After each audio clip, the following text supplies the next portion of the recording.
El Epiro fue una de las regiones más antiguas y diversas de la antigua Grecia. Sus habitantes eran conocidos como epirotas, y se dividían en varias tribus, como los molosos, los tesprotos y los caones.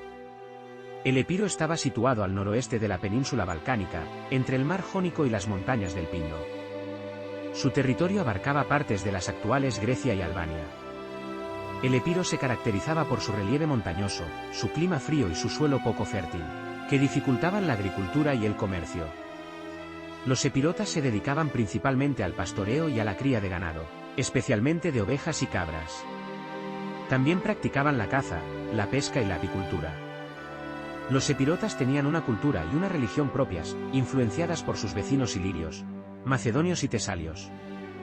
Su principal centro religioso era el oráculo de Dodona, el más antiguo de Grecia, donde se consultaba a la diosa Dione y a su hijo Zeus. Los epirotas hablaban varios dialectos del griego, pero también conservaban algunas lenguas prehelénicas, como el caonio y el tesproto. Los epirotas no formaban una unidad política, sino que se organizaban en ligas o federaciones de tribus, que a veces se aliaban o se enfrentaban entre sí o con otros pueblos. La tribu más poderosa y prestigiosa del Epiro era la de los molosos, que habitaban la parte central y septentrional de la región. Los molosos afirmaban descender de Neoptólemo, el hijo de Aquiles, el héroe de la guerra de Troya. Por eso, su dinastía real se llamaba Eácida, por Eaco, el abuelo de Aquiles. Los eácidas gobernaron el Epiro desde el siglo V al II a.C., y lograron unificar a las demás tribus epirotas bajo su autoridad. El reino de Epiro alcanzó su apogeo con Pirro, el más famoso de los eácidas, que reinó entre el 306 y el 272 a.C. Pirro fue un gran guerrero y un ambicioso conquistador, que soñó con crear un imperio mediterráneo comparable al de Alejandro Magno. Pirro combatió contra los macedonios, los romanos, los cartagineses y los egipcios, y obtuvo grandes victorias, pero también sufrió enormes pérdidas. De ahí que se acuñara el término de victoria pírrica, para referirse a un triunfo que cuesta más de lo que vale. Pirro murió en el asedio de Argos, al ser golpeado por una teja lanzada por una mujer desde una azotea. Con su muerte, el reino de Epiro entró en decadencia, y fue finalmente anexionado por Roma en el 146 a.C. Tras la conquista romana, el Epiro perdió su autonomía y su identidad. Los romanos saquearon sus ciudades, destruyeron sus santuarios y deportaron a sus habitantes. El Epiro se convirtió en una provincia romana, que formaba parte de la región de Macedonia.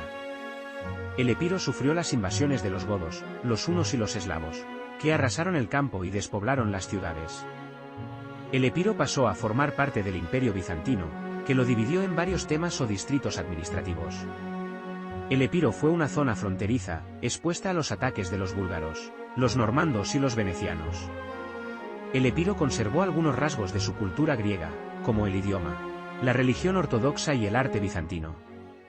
Algunas de sus ciudades, como Nicópolis, Butrinto y Ioánina, se convirtieron en centros culturales y comerciales. El Epiro también fue el lugar de nacimiento de algunos emperadores bizantinos, como Basilio, el fundador de la dinastía macedónica, y Nicéforo II Focas, el restaurador de las fronteras orientales.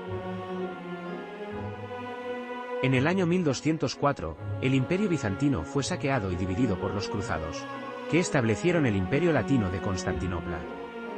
Los bizantinos que lograron escapar se refugiaron en el Epiro, donde fundaron el Despotado de Epiro, un estado independiente que pretendía ser el legítimo sucesor de Bizancio. El Despotado de Epiro se extendió por el oeste de Grecia y el sur de Albania, y tuvo como capital a Arta. El Despotado de Epiro tuvo que enfrentarse a los latinos, a los búlgaros, a los serbios y a los otros estados bizantinos, como el Imperio de Nicea y el Imperio de Trebisonda. El Despotado de Epiro alcanzó su máximo esplendor con Miguel II Comneno Duces, que se alió con los venecianos y los angevinos, y resistió los ataques de los otros rivales. Sin embargo, el Despotado de Epiro entró en crisis tras la restauración del Imperio Bizantino en 1261, y fue perdiendo territorios y poder. El Despotado de Epiro fue finalmente conquistado por los otomanos en 1479, que lo incorporaron a su imperio. El Epiro quedó bajo el dominio otomano durante casi 4 siglos, hasta el siglo XIX.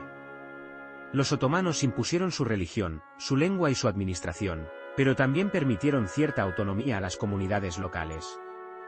El Epiro fue escenario de varias revueltas contra el poder otomano, que fueron reprimidas con violencia. El Epiro también sufrió las consecuencias de las guerras entre los otomanos y los venecianos, que se disputaban el control del mar Jónico y de las islas jónicas. El Epiro participó activamente en la Guerra de Independencia de Grecia, que comenzó en 1821. Sin embargo, el Epiro no fue incluido en el primer estado griego, que se limitaba al sur del Peloponeso. El Epiro siguió bajo el dominio otomano, y tuvo que esperar hasta las guerras de los Balcanes, a principios del siglo XX, para liberarse.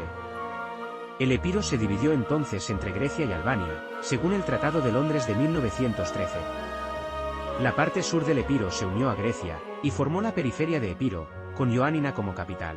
La parte norte del Epiro quedó bajo la soberanía de Albania, y se conoció como el Epiro septentrional. La división del Epiro provocó un conflicto diplomático y militar entre Grecia y Albania, conocido como la cuestión epirota. El Epiro es una región con una larga y rica historia, que ha sabido resistir y adaptarse a los cambios y desafíos de cada época. El Epiro es también una región con una gran diversidad, que acoge a personas de diferentes orígenes, lenguas, culturas y religiones. El Epiro es, sobre todo, una región con un futuro, que apuesta por el desarrollo sostenible, la cooperación transfronteriza, la protección de su patrimonio y la promoción de sus valores. El Epiro es una región que no renuncia a su pasado, pero que mira con esperanza al futuro.